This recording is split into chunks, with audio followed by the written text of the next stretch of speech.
Donc, pour mes résultats d'admissibilité, vous avez été beaucoup à me les demander, donc je pense qu'il est temps de les montrer.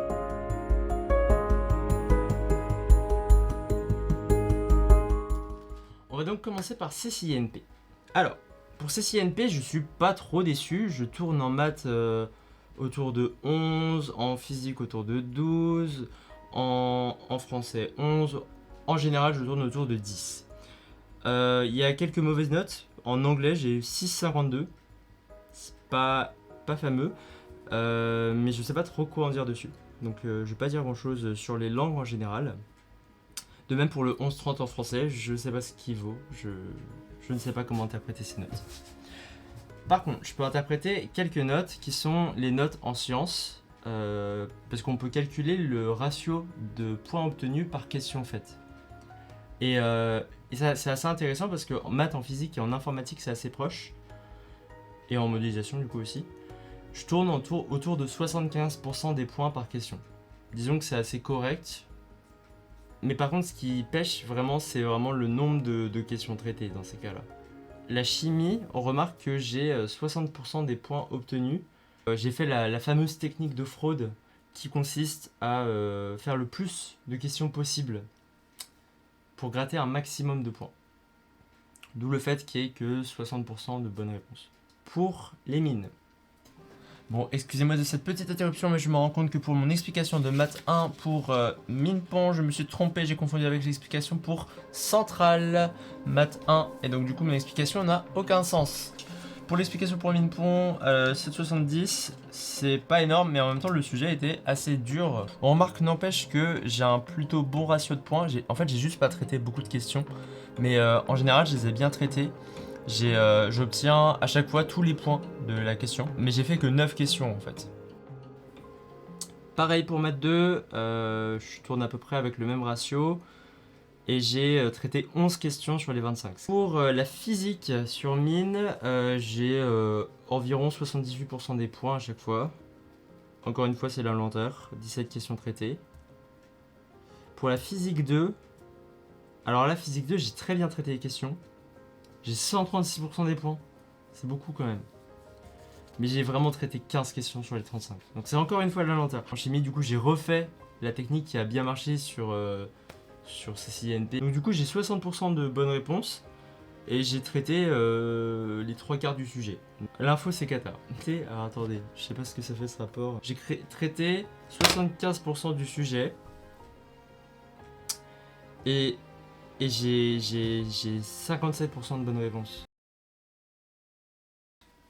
Pourtant, je pensais vraiment avoir bien réussi. Ben, le sujet était assez simple. Enfin, je trouvais qu'il était assez simple. Mais peut-être qu'il était trop simple, justement. C'était le jeu, là. Le jeu Kikso à 2 joueurs. Pour Centrale, c'est un peu plus compliqué. J'ai eu 6 en anglais, 5,70 en chimie, 5 en français, 8 en maths, 9,20 en maths 2, 8,40 physique 1, 7,70 physique 2, 7,70 alors que j'ai vraiment plutôt bien aimé le sujet. Pour la chimie déjà, on remarque que j'ai 60% de bonnes réponses. Sur toutes les épreuves, en chimie, j'ai toujours 60% de bonnes réponses. Ce qui signifie que... je sais pas. Et donc du coup, j'ai essayé de refaire la même méthode qui consiste à gratter un maximum de points en faisant plein de questions. Le seul truc, c'est que j'ai pas fait beaucoup de questions en plus. J'ai fait que 22 questions, donc environ la moitié du sujet. Pour maths 1, j'ai un moins beau ratio de points que sur la chimie. C'est un sujet qui a été qui a été bien réussi, je pense, du coup. J'avais fait pourtant beaucoup de questions, j'ai fait 22 questions sur les 34, ce qui nous fait 2 tiers des questions. Pour maths 2, j'ai un bon ratio, 87% des points, voilà. Mais j'ai encore une fois pas fait beaucoup de questions, j'en ai fait 18 sur 34. Pour la physique, 87% des points pour physique 1. Mais là c'est vraiment encore une fois pas beaucoup de questions. Et physique 2, encore de la lenteur et en plus de ça des erreurs je pense. 26 questions sur les 43. Et donc ce qui a vraiment dû pêcher, c'est vraiment le 60% de bonnes réponses. Qui est pas fameux. Au niveau des admissibilités donc, j'ai les écoles classiques sur Centrale, les écoles qui sont très faciles d'accès. du style EPF, ENCA, ESTP. J'ai bien évidemment pas les écoles centrales classiques.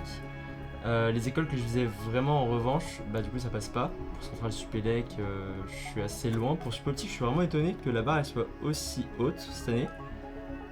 Sur Centrale, du coup, je suis en général sur 800 points. 850, 800 à peu près, voilà. Donc en bref, il me manque 300 points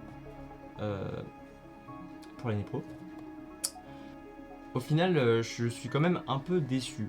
Je pense que j'espérais un peu mieux, surtout sur certaines matières. Mais en même temps, ça fait un peu partie du jeu. Les concours sont exigeants et cette année, c'était tout simplement pas suffisant. La suite est déjà assez claire. Je vais évidemment préparer les oraux que je passe et je commence surtout à réfléchir à une stratégie pour les grandes vacances. Bien évidemment, je parle de grandes vacances, mais on est bien entendu sur des vacances en prépa. Donc, pas énormément de vacances finalement. Et voilà, on verra où tout ça me mène.